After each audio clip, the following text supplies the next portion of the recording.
When I took science in school, I had great teachers, but it definitely felt like school, you know? When we come here to do science, it feels like fun. I mean, it doesn't feel like a chore. It doesn't feel, it's exciting.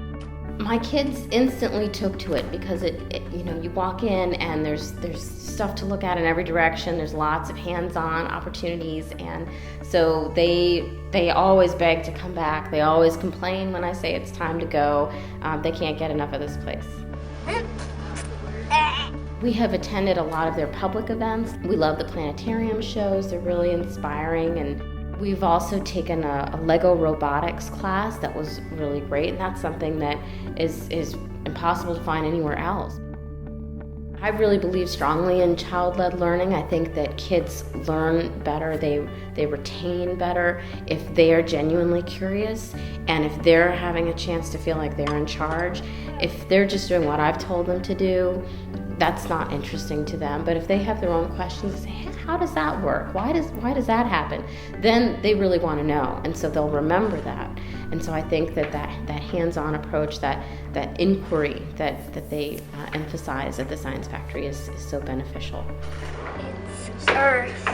I think it's a really welcoming place, and I think that for people who perhaps worry about whether or not it's worth it to pay for a membership here, having access to all the events that they have during the year and being able to come in and see all the exhibits without having to worry about paying admission is really worth it.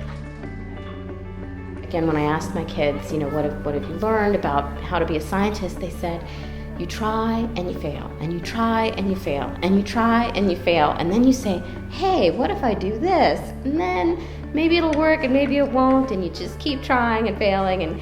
And my son said, and you never really succeed, because even when you get something right, you have more questions. And I love that they are catching that spirit of curiosity and investigation and learning that it's okay to make mistakes.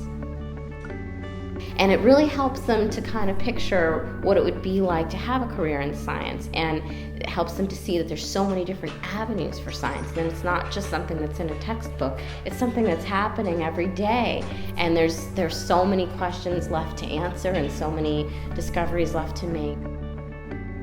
Some days my 7-year-old says, I'm really interested in the space-time continuum. I'm like, okay. Not every 7-year-old says that, but good.